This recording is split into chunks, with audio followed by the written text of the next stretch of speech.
পাহাড়ে ঘেরা অপূর্ব সুন্দর এই জায়গাটা দেখি মনে হচ্ছে না যে সামনে 2-1 দিনের ছুটি পেলেই যাই ঘুরে আসি।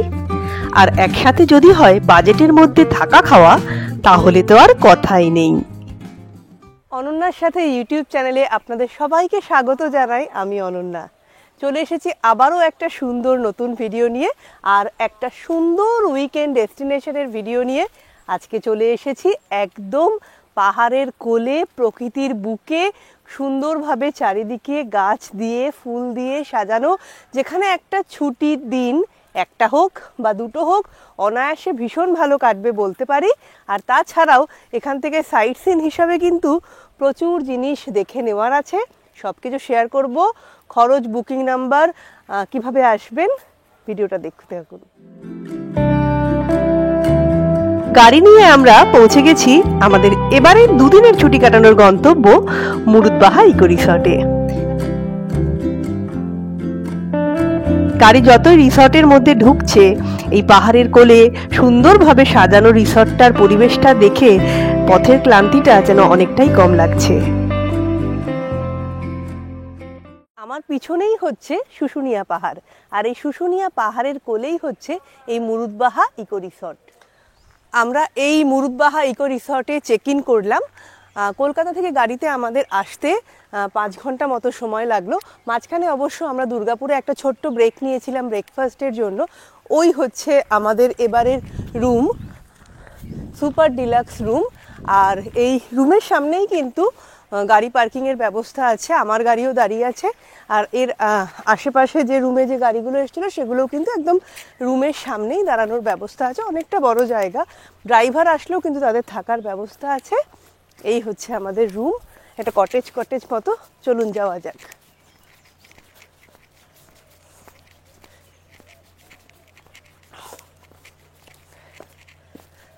বেশ একটা সিঁড়ি দিয়ে উঠে দোতলা একটা বাড়ির মতো একটা ফিল।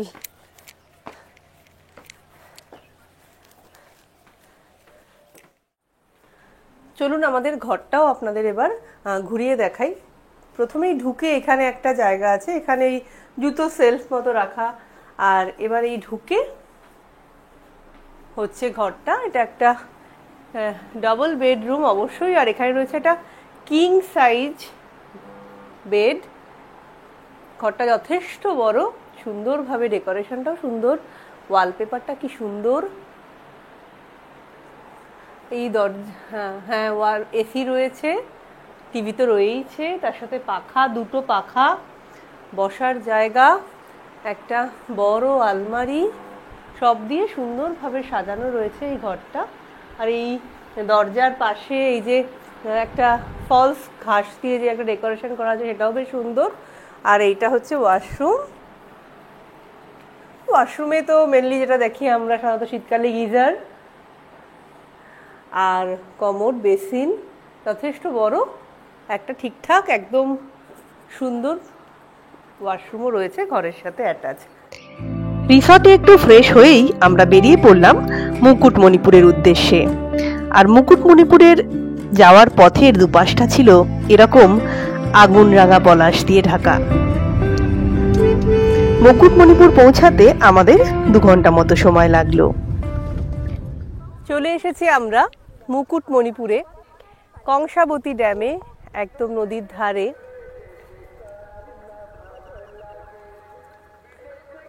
অনেক বোটিংয়ের ব্যবস্থা আছে এখানে। সেই বোটিংয়ের জন্য নৌকার ঘাটও আছে, সেখান থেকে টিকিট কাউন্টার থেকে টিকিট কেটে বোটিং করতে পারেন। বোটিংয়ে ওরা অনেক দূর অবধি নিয়ে যায়। আর বাঁ দিকে এই যে রাস্তাটা দেখা যাচ্ছে জলের মধ্যে দিয়ে, সেটাই গাড়ি যায় না, সেটাই যাওয়ার জন্য আলাদা করে টোটো ভাড়া করতে হবে। টোটো দাঁড়িয়েই আছে এর ওপর, রাস্তার ওপর। সেই টোটো করে গেলে ওরা বেশ অনেকটা নিয়ে যাবে। আমরা সেই টোটোয় উঠবো, দেখা যাক ওরা কতদূর নিয়ে যায়। মুকুটমণিপুরে এই কংসাবতী নদীর জলে আমরা এখন নৌকা বিহার করব বলে ঠিক করেছি, তো সেই দিকেই যাচ্ছি। ওই যে বোট দাঁড়িয়ে রয়েছে, এগুলো হচ্ছে হাতে টানা বোট। এগুলো আমাদের বলছে আধ ঘন্টা 1 ঘন্টা যেরকম ঘোরা হবে সেরকম চার্জ নেবে। তা আমরা বলেছি আধ ঘন্টা মতোই ঘুরবো, তাতে মোটামুটি বলেছে 300 টাকা। এবার দেখা যাক কত নেয়। এছাড়া ওখানে নৌকার ঘাট থেকে আরও বোট আছে, সেখানে করে আপনারা কিন্তু ডিয়ার পার্কের সাইডটাও যেতে পারেন। সেগুলো অবশ্য পার্সোনালাইজ নয়, অনেকজনের জন্য ভোট, এটা অনেকজন হলে তবে ছাড়বে। মুকুটমণিপুরে কংসাবতী নদীর ওপরে আমরা এখন নৌকা চড়ছি, হাতে টানা নৌকায়। আর এই হাতে টানা নৌকায় যে এই জলের ওপর যে ছলাৎ ছলাৎ যে আওয়াজটা হয়, সেটাই কিন্তু ভীষণ ভালো লাগে।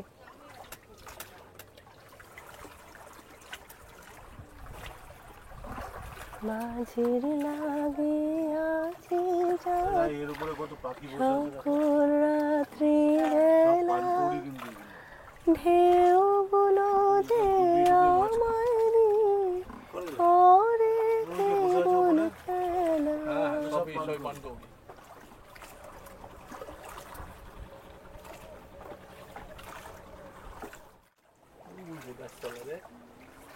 হলুদ বাড়িটার ডান দিকে একটু টাকা ওই কমলা গাছের তলায় অনেক গাড়ি, কত দূরে নৌকা থেকে নেমে এবার আমরা চলে এসেছি কংসাবতী ড্যামের ওপরের সেই রাস্তাটায়।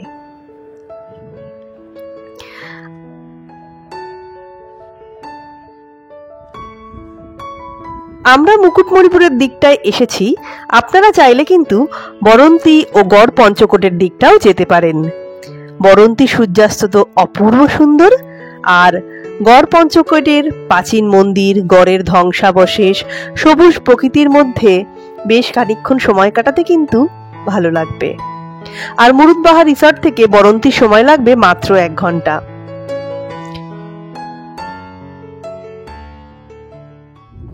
মুকুটমণিপুর থেকে ফিরতে ফিরতেই বিকেল গড়িয়ে গেল, আর ফিরেই ঝটপট অর্ডার করেছিলাম এগ চাউমিন, চিকেন পকোড়া ও সাথে গরম গরম চা। সারাদিন সাইট সিন করে সে একটু ক্লান্ত লাগছিল, কিন্তু এই চাঁদনি রাতে মুরুদবাহা ইকো রিসর্টের মধ্যে দিয়ে হেঁটে কিন্তু এখন বেশ দারুণ একটা অভিজ্ঞতা হচ্ছে। পলাশ বনের মাঝখান দিয়ে আকাশে সুন্দর চাঁদ, পিছনে শুশুনিয়া পাহাড় যেন সমস্ত ক্লান্তি আমাদের কাটিয়ে দিয়েছে। দিনের মুরুদবাহা যেরকম সুন্দর, রাতের মুরুদবাহাও কিন্তু ঠিক অন্য আর এক রকম সুন্দর।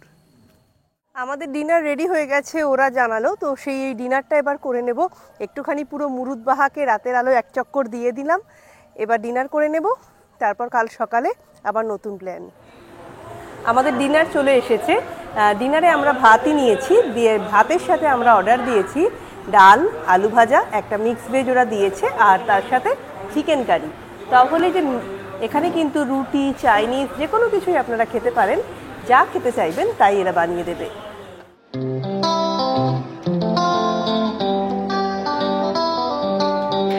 সকাল হতেই ওই আমাদের চা আসছে। সকালের চাটা এখানে কমপ্লিমেন্টারি। সকাল হতেই সমস্ত রুমে এরা চা পৌঁছে দেয়।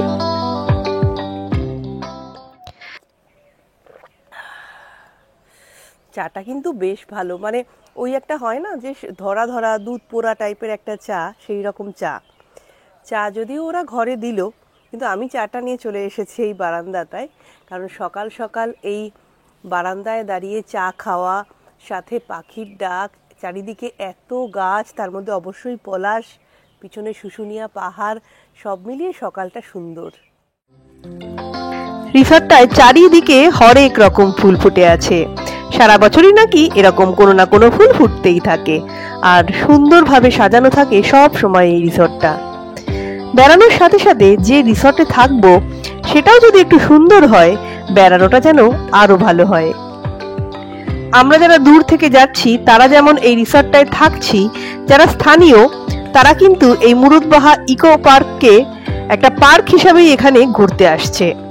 20 টাকা টিকিটের বিনিময়ে। সুন্দর সাজানো গোছানো বসার জায়গা আছে অনেক, বাচ্চাদের খেলার জায়গা, দোলনা, স্লিপ সবই আছে, আর তার সাথে আছে একটা রেস্টুরেন্টও। সকাল সকাল আমরা একদম রেডি হয়ে নিয়েছি, আর এবার আমরা ব্রেকফাস্ট করব, আর ব্রেকফাস্ট করেই আমরা বেরিয়ে যাব আজকে আমাদের সাইট সিনের জন্য। এটা হচ্ছে ডাইনিং এরিয়া, এর ভেতরেই রিসেপশন। প্রথমে এসে এখানেই আসতে হবে। নন এসি রুমের ভাড়া এখানে 1200 টাকা থেকেই শুরু, তারপর এসি, নন এসি, 4 বেড না ডবল বেড, যেরকম রুম নেবেন সেরকম অনুযায়ী বিভিন্ন দামের এখানে রুম পাওয়া যাবে। আমার তো আলুর পরোটা আচার দিয়েই ভালো লাগে, আচার থাকলেই আলুর পরোটা খাওয়া হয়ে যায়, কিন্তু এরা সাথে দই, টমেটো কেচাপ সবই দিয়েছে। ভালো খেতে, রান্নাগুলো ভালোই। লাঞ্চ, ডিনার সব রকম খাবারই তো খেলাম, সবগুলোই কিন্তু ভালো। এই মুরুদবাহা ইকো রিসর্টটা অনেকটা বড়। এখানে অনেকগুলো রুম আছে এবং অনেক ক্যাটাগরির রুম আছে। আমাদের রুমটা তো আপনাদের দেখিয়েছি। এছাড়াও AC, non AC, 4 bedded, 2 bedded, deluxe room, super deluxe room. এই যে এইদিকে যেটা দেখা যাচ্ছে এটাও একটা দোতলা, এখানেও কিন্তু রুম আছে। এছাড়া ডরমেটারি আছে, কনফারেন্স হল আছে, সব মিলিয়ে কিন্তু সব ক্যাটাগরির রুম এখানে আপনারা পেয়ে যাবেন। দ্বিতীয় দিন সকালে আমরা বেরিয়ে পড়লাম শুশুনিয়ার আশপাশটা ঘুরে দেখতে। চলে গেলাম ছাতনাতেও। প্রথমেই আমরা চলে এসেছি দুবরাজপুরে বাঁশুলি মন্দিরে। এখানে একটা রাজবাড়িও ছিল, কিন্তু রাজবাড়ি সেই অর্থে এখন আর নেই, কিন্তু মন্দিরটা রয়েছে এবং মন্দিরটায় কিন্তু প্রচুর পুণ্যার্থী, দর্শনার্থী এসছেন।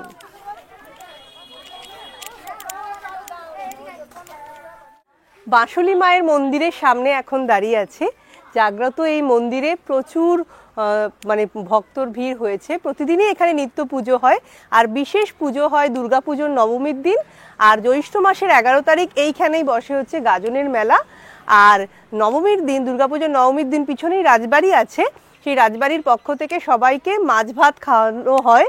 ফলে এই সময় একটা বড় অনুষ্ঠান হয়। কেউ যদি বিশেষ দিনগুলোতে আসেন তাহলে বিশেষ পুজো দেখতে পাবেন, স্থানীয় অনুষ্ঠানকে দেখতে পাবেন, আর প্রতিদিনই নিত্য পুজো হয়।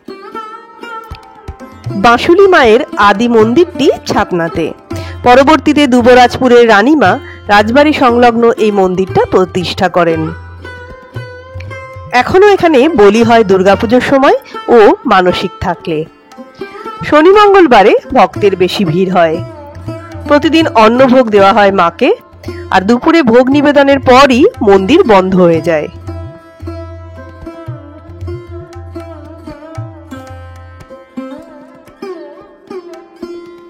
বাঁশুলি মায়ের মন্দির থেকে বেরিয়েই এই রাস্তার উপরে উঠেই আবার বাঁদিকে নেমে যাব। ওই যে রাজবাড়িটার কথা বলছিলাম, দুবরাজপুর রাজবাড়ি, যে অর্থে রাজবাড়ি বলে সে অর্থে হয়তো নয়, কিন্তু অনেক প্রাচীন একটা রাজবাড়ি এখানে আছে।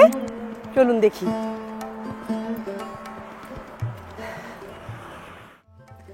এই হলো সেই রাজবাড়ি, মন্দিরের পিছন দিকে অবস্থিত এই সেই রাজবাড়ি। আর রাজবাড়ির উল্টো দিকে ওই হলো ঠাকুর দালান। ঠাকুর দালানের কাজটা এখনো সুন্দর আছে, বোঝা যাচ্ছে। এই হলো পুরাতন বাঁশুলি মায়ের মন্দির, যা ছাতনায় অবস্থিত। মন্দির, মাঠ চত্বর, চণ্ডীদাস মঞ্চ, জয় মা বাঁশুলি। এই মন্দিরটার কারুকার্যটা ভীষণ সুন্দর। দুদিকে দুটো হাতি দাঁড়িয়ে, সবার উপরে মানুষ সত্য, তাহার উপরে নাই। কি বলছে?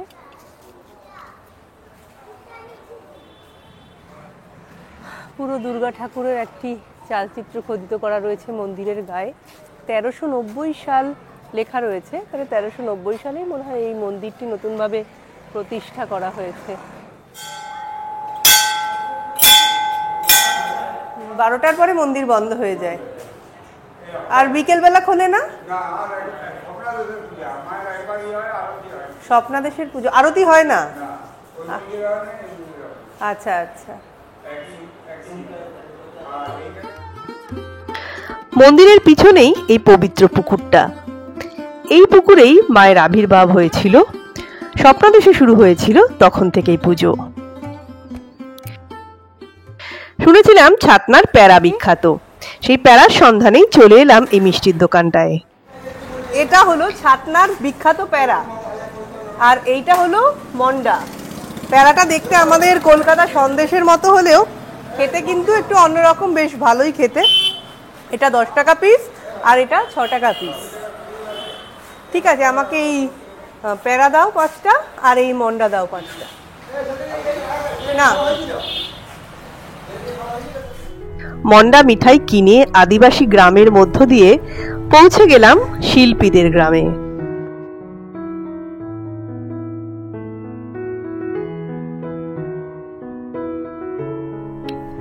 চলে এলাম চারিদিকে ইউক্যালিপটাসের জঙ্গলে ঘেরা ছাতনার ভরতপুর পটচিত্র শিল্পীদের গ্রামে। ছাতনার ভরতপুর পটচিত্র গ্রামে এখন চলে এসেছি। এখানে এখন বেশ কিছু শিল্পীর বাস রয়েছে। এই পরপর তাদের সব সরকার থেকে ঘর দেওয়া হয়েছে, সেই সমস্ত ঘরেই তাদের বাস, এবং সেখানেই তারা নানান রকম পটচিত্র এঁকে তারা বিক্রি করছে। আমাদের মতো পর্যটক যারা আসছে তারা কিনছে, তারা আবার জায়গায় জায়গাতে বিক্রিও করছে।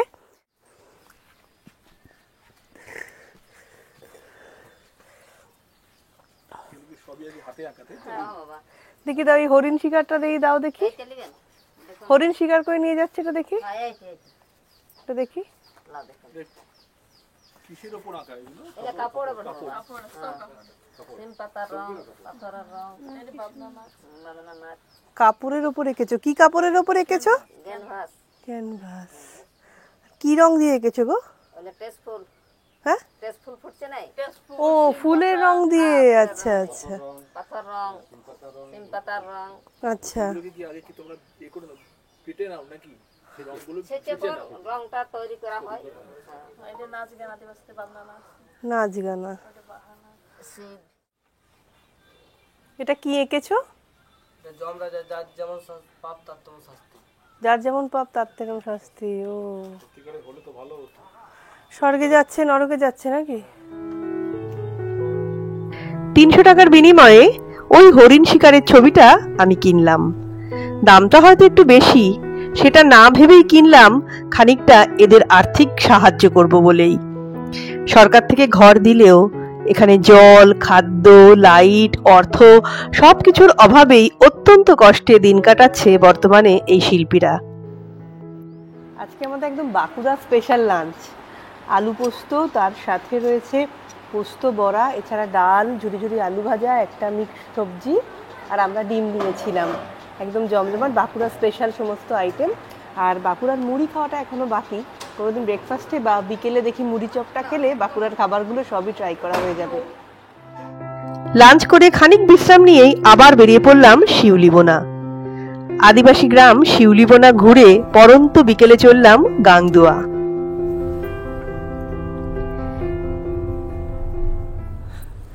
গাংদুয়া ড্যামে আমি হেঁটে হেঁটে চলেছি আর আমার গাড়ি চলেছে পিছে পিছে।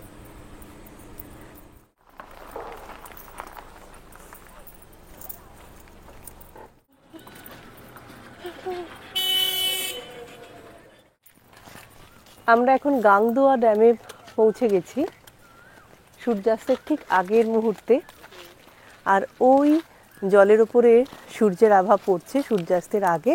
আর ওই দূরে দেখা যাচ্ছে ওই হলো শুশুনিয়া পাহাড়। কতটা দূরে চলে এসেছি আমরা। ওই শুশুনিয়া পাহাড়ের কোলেই কিন্তু আমরা মুরুদবাহা ইকো রিসর্টে ছিলাম, সেখান থেকে পাহাড়টা কত কাছে ছিল।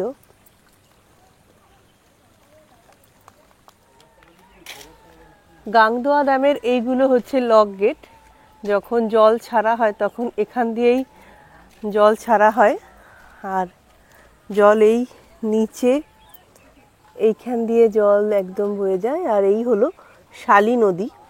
তখন শালী নদী জলে একদম ভরপুর হয়ে ওঠে, আর সেই জলে আশপাশে সব জায়গায় তখন চাষাবাদের জন্য খুবই উপযোগী হয়ে ওঠে এই শালী নদীর জল। বর্তমানে জল খুবই কম, নেই বললেই বলা চলে। আর এই শালী নদী গিয়ে মিশছে গন্ধেশ্বরী নদীতে। এখানে লেখাও রয়েছে শালী রিজার্ভার স্কিম। এবার আমরা এগিয়ে চলেছি বিসিন্দা পাহাড়ের দিকে।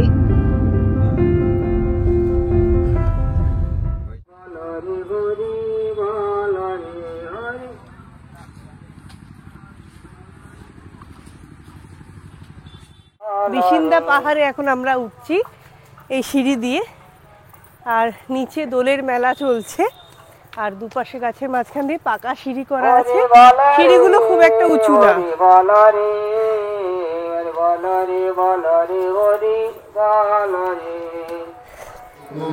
বিসিন্দা পাহাড়ের মাথায় এই হলো মূল মন্দিরটা।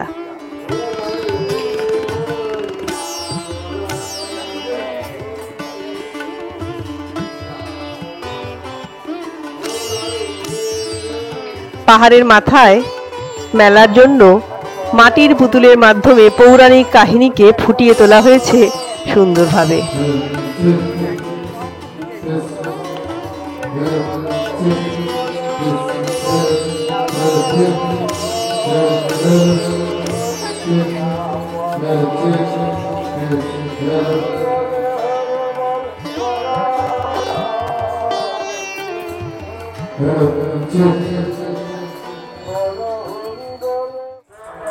বিচিন্দা পাহাড়ের একদম সামনে গোটা মাঠ জুড়ে বসেছে মেলা, হরেক রকম জিনিস, নাগরদোলনা থেকে নানান রকম স্টল, খাবার দাবার, হরেক রকম জিনিসের স্টল বসেছে চারিদিকে। পাঁশকুড়ার চপ, সেখানে কাশ্মীরি স্পেশাল চপ, নিউট্রেলার চপ থেকে আখের রস, কোনো কিছুই বাকি নেই। হ্যাঁ, চাউমিন এগরোল তো থাকতেই হবে, চাউমিন এগরোল আর ফুচকা, এই না হলে আর মেলা কি।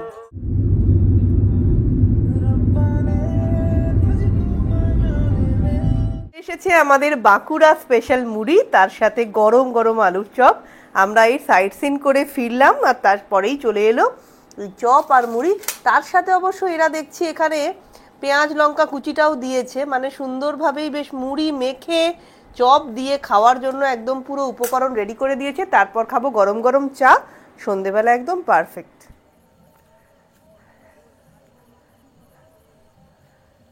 আমাদের ডিনার আজকে আমরা রুম সার্ভিসে ঘরেই নিয়ে নিয়েছি, খুব সুন্দরভাবে দেখছি প্যাকিং করে ওরা দিয়ে গেল আমাদের। ডিনারে আমরা অর্ডার দিয়েছিলাম তাওয়া রুটি, এগ তরকা, শাহি পনির, আর তার সাথে এই যে পেঁয়াজ লঙ্কা শসা ওরা দিয়েছে। এই হলো আজকে আমাদের ডিনার। গুড মর্নিং সবাইকে মুরুদবাহা ইকো রিসর্ট থেকে। এখন মনে হচ্ছে কত না জানি বেলা হয়ে গেছে, কিন্তু এখন মাত্র সকাল 6টা। আমরা বেরিয়ে পড়েছি মর্নিং ওয়াকে, আশপাশটা একটুখানি ঘুরে দেখতে। পাশে শুশুনিয়া পাহাড় যাওয়ার পথ, সেই দিকেও যাব। সব মিলিয়ে দারুণ লাগছে ভোরে সকালবেলা। চারিদিকে পাখি ডাকছে, এরকম সুন্দর গাছের মধ্যে দিয়ে হাঁটতে কিন্তু সকালবেলা দারুণ লাগছে। সকাল সকাল পাখির কিচিমিচির মধ্যে দিয়ে একদম পলাশ বনের মাঝখান দিয়ে আমরা এগিয়ে চলেছি শুশুনিয়া পাহাড়ের দিকে। চারিদিকে রয়েছে, চারিদিকে পুরো পলাশ বাগান।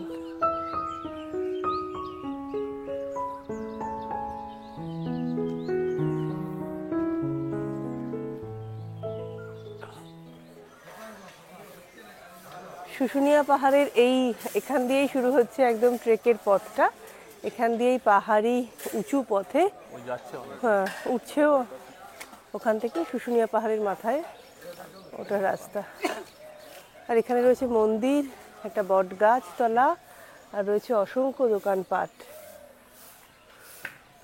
মূলত প্রচুর পাথরের জিনিস এখানে বিক্রি হচ্ছে, পাথরের মূর্তি, থালা বাটি, ঠাকুরের জিনিসপত্র। কত দেবে গো? 100 কম করে বলো। পারবে না? কটার সময় দোকান খুলেছো? এই তো এই মাত্রই খোলা হলো। আচ্ছা, তোমরা কি এখানেই থাকো নাকি? কিন্তু আলোটা চলে গেল একটুখানি। শুশুনিয়া পাহাড়ের তলায় এই দোকান থেকে টুকটাক কিছু জিনিস কিনে একই পথে আবার আমরা ফিরে এলাম হাঁটতে হাঁটতে রিসর্টে। এখানে এই কটেজ টাইপ রুমগুলোর কিন্তু সুন্দর সুন্দর নাম আছে। যেরকম আমাদের রুমটার নাম হচ্ছে পিয়াল, আর এটা তো হচ্ছে একটা সুপার ডিলাক্স রুম। আর আমাদের এই রুমটার ভাড়া হচ্ছে 2200 টাকা। এখানে কোনো রুমের সাথেই কিন্তু ব্রেকফাস্ট ইনক্লুড করা নয়, সমস্ত খাবারই এখানে আলাদা কিনে খেতে হবে।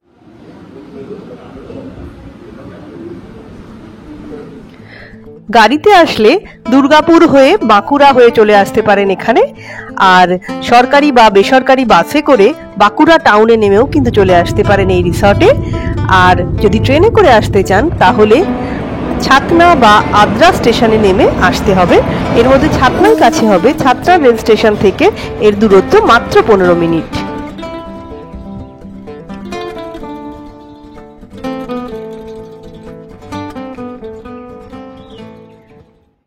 আমরা চেক আউটের জন্য একদম রেডি হয়ে গেছি। আমাদের 2 রাত 3 দিনের এই মুরুদবাহা ইকো রিসর্টে থাকা এবং শুশুনিয়াকে কেন্দ্র করে যে সমস্ত জায়গাগুলো ঘুরলাম সেগুলো সবই তুলে ধরলাম আজকের ভিডিওর মাধ্যমে। ভিডিওটা কেমন লাগলো সেটা অবশ্যই কমেন্ট করে জানাবেন, আর অনন্যার সাথে ইউটিউব চ্যানেলটি সাবস্ক্রাইব করে এভাবেই পাশে থাকুন, দেখতে থাকুন।